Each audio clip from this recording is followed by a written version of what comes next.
Hey guys, welcome to Whiskey, Lead, and Steel. Feelings hurt while you wait. There'll be no feelings hurt today. Yeah, I was going to say, if we're hurting feelings during this one, I think we fucked up. We've done something wrong. The official podcast of Aggressive Defensive Solution. With me today, is Jeremy Phillips. I'm Lee Curling. And our special guest today is John Ranowski, the founder of Hero Kids Foundation. I was going to say, John, why don't you tell us a little bit about what the Hero Kids Foundation is and why you decided to start it? Sure. So Hero Kids Foundation provides nature-based team building activities for the families that serve us in uniform, whether it's our first responders or our military families. Each has a unique difference in the challenges that their family goes through, but the stressors the family goes through as a whole is very much the same. And so I found that through my 25 years of military service, my two daughters had some challenges that I wasn't hearing because I was focused on my career. I was focused on the mission. It was teammate and mission. And when we started doing things in nature and they really got into the equestrian world, whether it was mucking a stall or it was picking hooves or whatever it was, I started listening to what they were saying. And I was hearing what was going on for them, for their service while I got to wear the uniform. And so as I retired, I got together with a couple of buddies, John Janota, Leo Gordon, both guys who got me into the community that I served in as I was retiring from the military. And they said, Ski, you're just an old doc. You got to continue to serve. And so what happened is we started Hero Kids Foundation, and the reason we call it Hero Kids is very simply that the kids are the heroes because they're the unsung. They're the ones that we make decisions that they don't have a voice to, and our decisions actually impact them at some of the most challenging of times when we're trying to take them from being really focused on being part of a family to saying to them, and mostly in middle school, hey, we need you to go out and be responsible. You need to be accountable. You need to start doing for yourself. But they're still, to some extent, having to rely on us because they can't drive. They can't make money. They can't feed themselves. They can't clothe themselves. And we've got to take them to these activities for them to be part of something bigger and sociable. And we sometimes don't realize, I will only speak for myself, what they're going through and how much they are giving. And I noticed, as you guys may have too, I could be standing in 7-Eleven in my uniform and someone's like, hey man, let me get you your coffee. But my kids are standing right next to me with their Slurpees and no one's saying, hey. Nobody's doing anything for them. No one's saying, hey, I want to give you a thanks for what you're letting your pops do. Yeah. So John, let me ask. So, sure. You talk about Hero Kids and your military career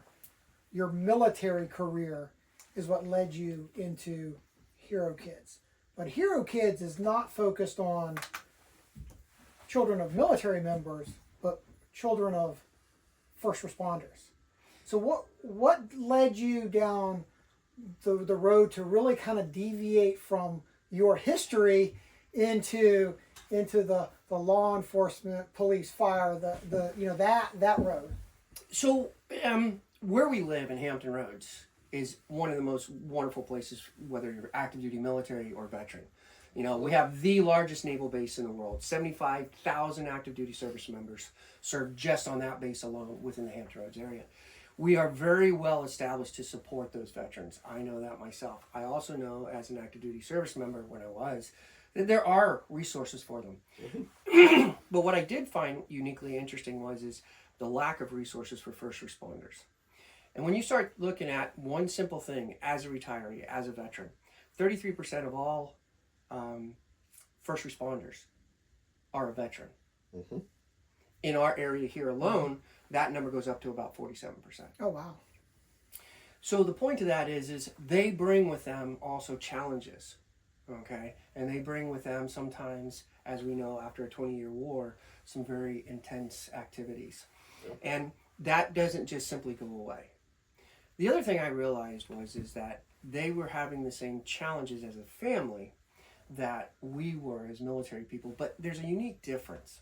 And what I mean by that is when I was on active duty within the communities I was in, if we were given a mission, we were locked and loaded, we could go out the door, and if I needed to,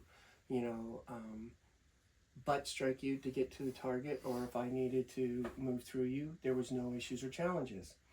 But every time a person in our first responder community puts on that uniform, they have to look at every single person as a value in our society, as a person that is important and relevant, even no matter what it is they're going for, no matter what the challenge is. And that puts a burden emotionally and mentally on that individual in the uniform doing the job that we don't really rationalize. The other thing I realized too was, for as much as it might be a shift, and what I mean by that is you go out and you work an 8-hour shift, a 10-hour shift, 12-hour shift, hey, you can get tagged for an extension to that shift. Oh yeah, And something happens at 11 hours in your shift, you're there till it's over. And then on top of that, we forget the other side of that too, right? If you have a great shift, how many hours do you have to spend doing paperwork? Mm-hmm. If you want to serve that 8-hour shift, I'll use that for a conversational purpose. Mm-hmm. How many hours after that 8-hour shift? Because you want to give that full 8 hours to the street if you're a street officer. Yeah. So then you spend another, 2 hours, 3 hours doing paperwork? And then on top of that, I didn't realize, and it's just, again, ignorance of living, those holidays that I got to go to a parade, those holidays I got to go to fireworks, those holidays that I got to be part of, say, like here, the Shamrock Marathon. Mm-hmm. Well, who's taking care of all that? Mm-hmm. Who's doing that? Mm-hmm. And so we were blessed to, about 5 or 6 years ago, meet a wonderful Virginia Beach police officer, Detective Christy Curtis. Okay. And she has Rock Behind the Badge. And when she started Rock Behind the Badge as a nonprofit, it hadn't grown to the place where it was a 501c3. So about 3 years ago, the board of Hero Kids was like, look, we're doing a lot with Christy. We're doing a lot of good with the first responder community as a whole, but specifically our law enforcement community. Let's get a little bit more involved. And so what we did was we sponsored her 501c3, and since then it's been one of the most educational and learning and positive opportunities we have. We've started Leo only events, or law enforcement officer events only. We have surf camps, which are family surf camps. It's not one of those where you show up, drop your kid off. See you in a couple of weeks. I'll be back. It's for the family to come out and enjoy themselves. Okay. And I see that. And what I mean by that is I've seen where the spouses or significant others have said, hey, thank you for pushing back on my question about, is this for the whole of the family? And politely saying to them, we want the person or persons that are in the uniform at this is about the family. Mm-hmm. And they're showing up. They're actually taking the time to do it. And to that perspective, Christy has allowed me to be availed, as you guys know, the thin blue line behind that, to actually be, I will say, welcomed as a resource, because we're actually doing, we're not, and with that, we really have learned the challenges from not just the person in the uniform, but from their significant others and from their kids, what it was like. I can still remember this one young boy, about probably 13, 14, and his father had been involved with the Building 2 incident in Virginia Beach. And we had just finished surf camp, and he comes up, he goes, hey, I just want to say thanks. And I said, oh no, I'm glad you came out and took advantage of Hero Kids. He goes, no, this is the first thing my dad's wanted to do with us since that event. Okay. And it really meant a lot, and we really appreciate it. And I was like, no, that's great. So what other, you mentioned outdoor activities in general. What else do you guys focus on? I know the equestrian part of it or whatnot, but for everybody listening, what sort of events are you using as bonding experiences there? So one of the things, like you noted, we do equine therapy. We work with someone who's PATH certified, which is Professional Association of Therapeutic Horsemen, and she also has her master's in family counseling. So our equine therapy uniquely becomes almost an amalgamation between true mental health and using the horses as the centerpiece to it. And to that point, which was very much a blessing for us in 2024 and the end of 2023, we had 7% of our scholarships go to first responders. Of that 7%, almost 80% of those were police officers. Wow. Okay. So for us, that was a big win. You know, being 10 years old and you're trying to get past that thin blue line is sometimes a real challenge from the outside, and I can respect that. But to have them, you know, reach out to us in that manner and take advantage of it was really worthwhile. The other thing we do is, you know, we do kayaking, we do paddle boarding, but out at the center, and we're in Suffolk, Virginia, on 20 acres in Suffolk, Virginia. We moved to Western Tidewater on purpose. There's a lack of resources out there, especially for our first responders. As you gentlemen will totally understand, there are 88 sworn officers in Suffolk. The county is as large as Delaware. Their average response time is 12 minutes. I can only imagine, and I'm saying this as just a simple civilian, I can only imagine what it's like to hear that dispatcher continuing to update you as you're traveling. And then add to that if it is a car accident or something like a fire, and then you've got, you know, EMS and fire trying to respond sufficiently. So the resources out there have been lacking, and so we wanted to move to where it was going to make a greater impact. So we're on 20 acres in Suffolk, Virginia. And to that point too, with the growth of Virginia Beach and the growth of Chesapeake, you know, and then Norfolk, you add that, you've got the 3 by populace largest cities out of the top 5 in the whole entire state. People are moving out to the Western Tidewater area. So veterans and active duty military are there too.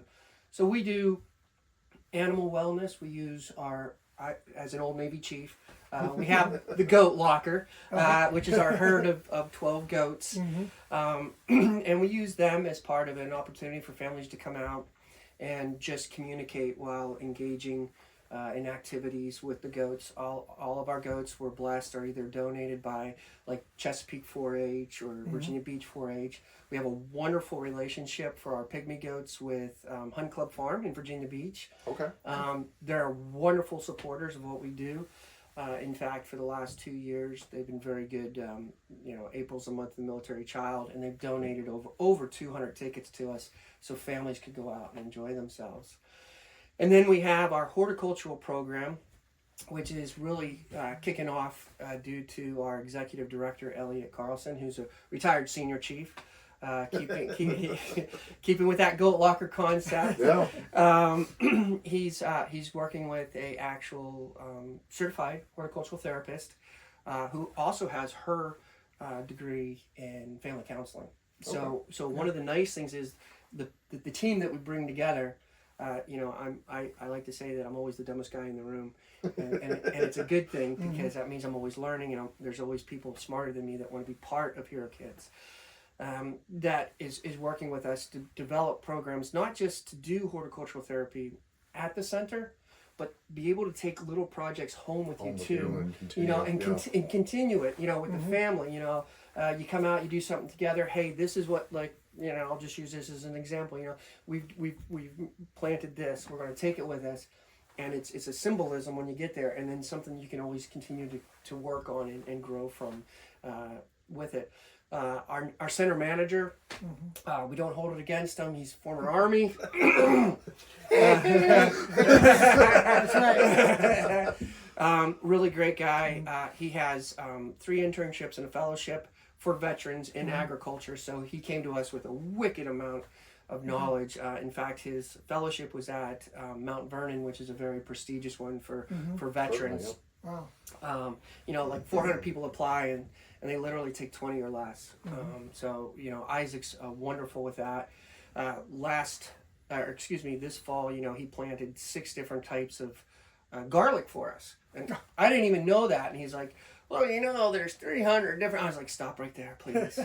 Stop. That's more garlic than I need to know.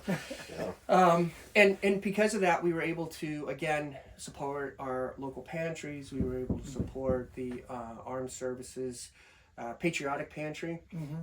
One of the sad things is that we have active duty service members who are eligible for public assistance.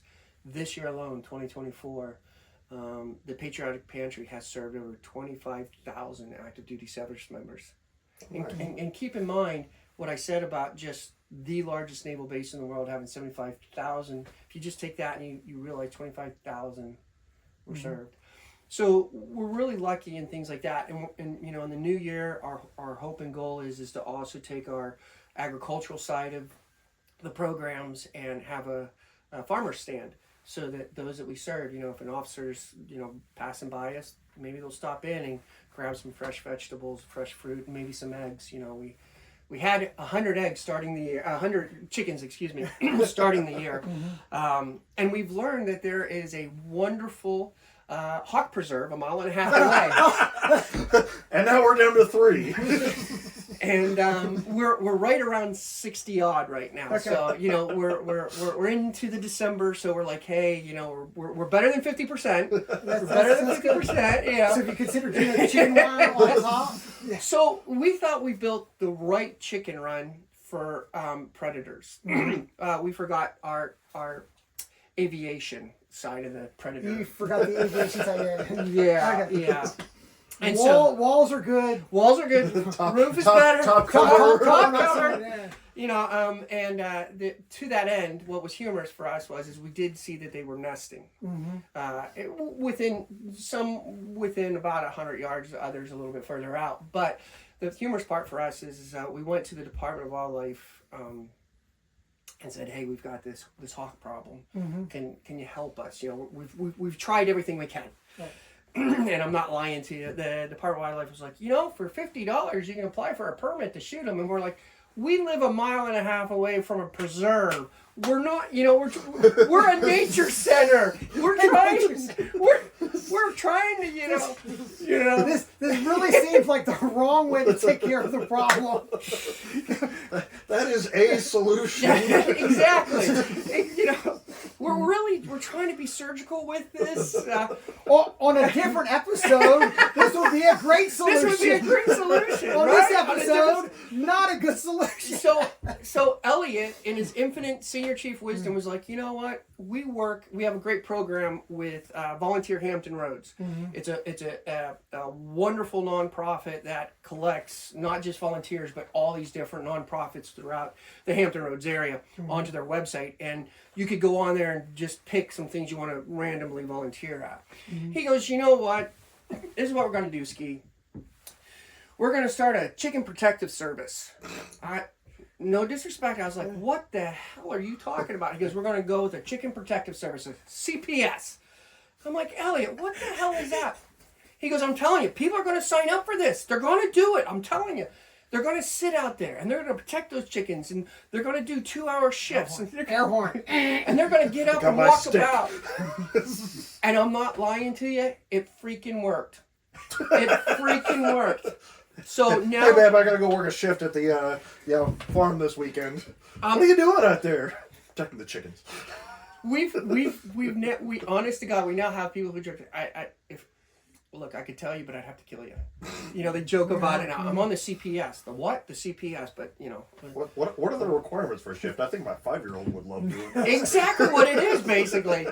So Elliot sold it, and we have had more volunteers come out just for the chicken protective services than anything else. And since then, we have literally seen not a loss of a single chicken. People come out for maybe a 2-hour shift, even in the weather presently, you know. We've had some cold days and short days. They'll still come out for that afternoon shift and hang out for the full 2 hours. It's amazing. We've met some wonderful people who will come out. We have a couple of families who, you know, the mom or dad checked it out and was like, I'm going to bring my kids. We had a family of 5 that went out there. We did. A family of 5 and they were just walking about. You could hear them talking and everything. And the nice thing to that, too, is it helps the chickens to become more friendly. So when one of the things the younger kids like to do is grab the chickens. Go hands-on, yeah. Hands-on, you know, and hold them.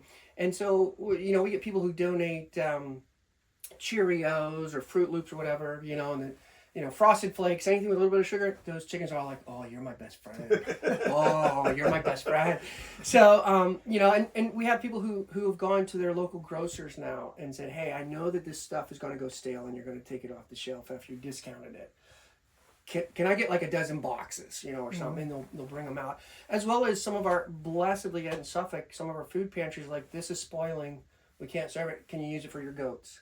So we've got the community looking at what we're doing as Hero Kids as a team, and saying, how can we help do this? We've also got a group, I've got to mention, 200 Plus Men it's called, and it's an African American mentorship program for at-risk youth.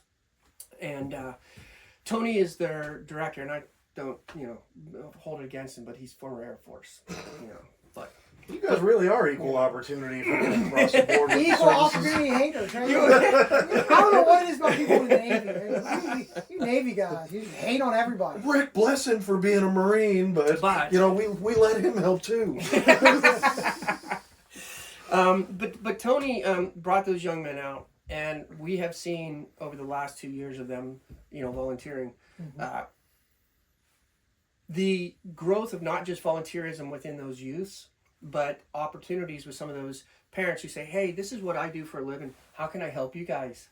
Which is wonderful. We have one of them who's an architect who's trying to help us build our tiny village, because we want to make it a resource, especially with like VA LEAP, Virginia Law Enforcement Assistance Program, a place in Hampton Roads that they can utilize. And we want it to be a place with like trauma behind the badge that can use it for their crisis intervention. It's out, it's still local, but it's out of that space, that kind of thing. And so we're really lucky. So you mentioned you've been around 10 years now. Is that the direction you're looking to go as you go forward here? We see a great need for acknowledgement of the service of our first responders. To that end, we started our CARE program, Community Arts Resiliency Engagement, with Chesapeake Fire. They were our pilot program last year. And we're very lucky that they want us back in 2025 to do once a quarter our CARE program at a firehouse, which is taking then that firefighter's home family and amalgamating it to his house family, his firehouse family. And we're doing these programs for them, and it allows that opportunity to bond in a uniquely different way, doing a project together. So we are looking more at our first responder community. Badges and Babies, which is something that was started again with Virginia Beach Police in the local area here, has asked for support. Again, a gentleman of ignorance, and I'm okay to say that because it's about myself. I'm an old knuckle dragon Pollock. But one of the things Christy Curtis taught me was, just about a ballistics vest that a brand new mother has to deal with the fact of ballistics vest is supposed to be tight, but it goes against the nature of a mother who's breastfeeding. Because naturally, you're telling the body, I need you to shut down, but they can't. So then let's just now snowball that. So if she is, say, a patrol officer, well, does she take an admin job for right now then? Because she has to, she has to take care of that. Or if she is, then how does that impact her shift? Because she has to take a break every so often for a period of time to do, that. So then you start looking at not just the impact to that actual job, but then what's the psychological and mental to the mother and the family. To the mother and the family as a whole. Right. And then, to the partner maybe that you might have, or depending on the law enforcement agency you work for, you may not have a partner in the car with you, but now you're getting calls. But you have to take and what happens to that person if they do take the admin job? Is it looked at, oh, well, we had to give her a break, so how does that go for career development or whatever? So it was a unique situation to be educated on, and so for us, we've realized that there's a lot more for the first responder community that hasn't been evaluated for support or assistance, that we'd really like to continue to grow in that first responder area and with those individuals. And as we have earned, and I do mean that, we've earned the respect, we've earned the trust, it's huge for us to know that we're being allowed in. So if we're going to, what can we do more? And how do we do it? And so with that, I mean, is there a larger strategic? So what is Hero Kids When you're back here at your 20. 20 year, what are we going to be talking about, John? Yeah, so what is the longer term strategic vision for? Well, we're very lucky now that our board is growing and our executive leadership is growing. We're and again, this goes back to having earned a bit of trust. We have more of those first responders saying, how can I help? And so they're joining our board or they're getting involved in our executive leadership. And to that end, what happens then is for us to be able to say, hey, what can we do more? Help us understand. As an example, 3 years ago, Lieutenant Fox invited us to be part of the Virginia Beach Family Day. Out of the blue. I didn't expect it. She goes, hey, what are you doing on this day? Kind of thing. And I was like, well, I don't think we have any plans. We want you at the family event, and we've been consecutively for the last 3 years. It's just like the trunk or treat that the Virginia Beach Mounted Police do. They invited us to be part of that. Okay. So we want to grow our opportunity to say to our first responder community, we are established. We are here. Whether you need us every day for 6 months, or you come out, you find something that worked, and you go away, we're here. We're right here for you. And it's not about me, it's not about it's about you and what your family is going through. And how you guys define your family is yours. Our attitude at Hero Kids is very simple. Do you wear a blue, red, or green uniform? Because as simple as that, you're willing to say, I hear gunfire. I open the door and I go. That's it. We don't care beyond that. And so we want to make sure that we give you a resource that you value and you connect with, and you make use of the best way you can. I tell you, Hero Kids does it in nature because, and it's a bit of a pun, the most natural way to talk to my daughters was doing natural things. Because we weren't thinking about having the conversation. It wasn't like I was going to them and saying, okay, let's talk about this. Right. We had a task in front of us. You know, okay, we got to fill 40 bottles of water. Roger that. And as we're doing it, all of a sudden, one of my daughters might say something to me about, you know, my last deployment or when I was injured or something. And I was hearing it. I wasn't defensive or offensive about it. You know, one of the things I like to say is I failed my daughters in communication. I did the most natural thing at the time, which was you don't talk about it. You put up the wall. Yeah. You're protecting them. They don't need to know about it, right? Certainly. Well, that's wrong. That's the mistake. If your kid's asking you questions like he's been reading a Stephen King novel, guess what? They're ready for those kind of interactions. But if your kid's still, you know, green eggs and ham, Dr. Zeus, then it's different. Maybe not time to talk about what happened in Fallujah. You know, then it's time to have that kind of a conversation. And I, as you know, as someone who made mistakes, when I talk to the families and I'm talking to the parents, I say, look, it's also okay to say, hey, I want to talk to you, but this got a little more intense than I thought, you know, and I wasn't expecting it, and you're important to me, but can we just take a quick break? I'll come back to it. You know, I want to talk about it with you. You're important, but this was just like, I didn't realize talking to you was going to do this to me, and I just need a quick moment, but I'll come back. That means so much more.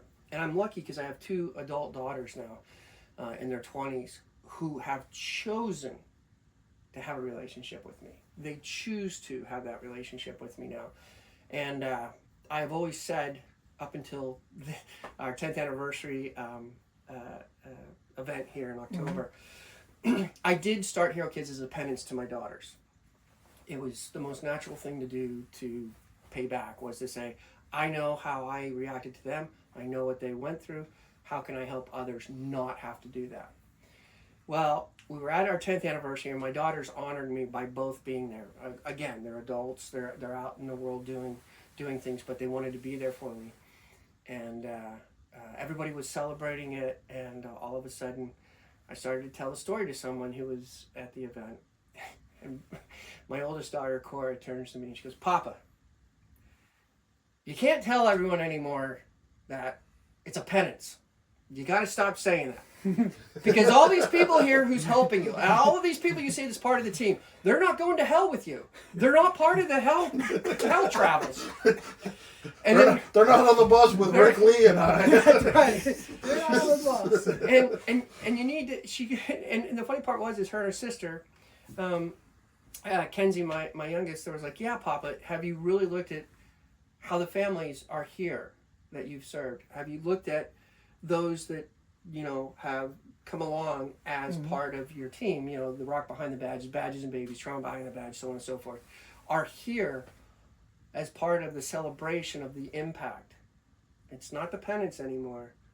It's the movement forward. So when you ask what's the next 10 years, it's not just the continuation of growth of our opportunities, but is it a quality product that we're going to continue to earn, that we're, if you're out there and you see someone who might benefit from Hero Kids, you're going to say, hey, I need you guys to go check these guys out.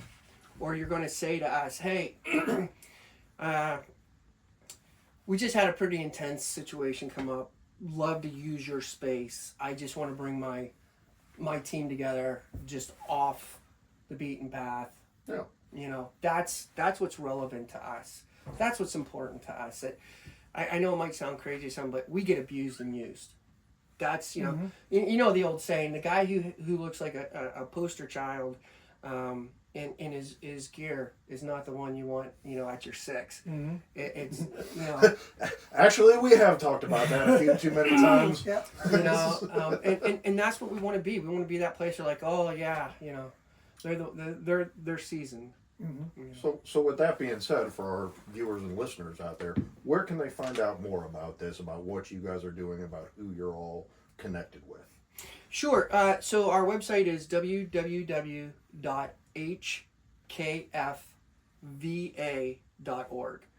And you can always call us at 757-598-4453. And on our website is our emails and stuff. They can always email us.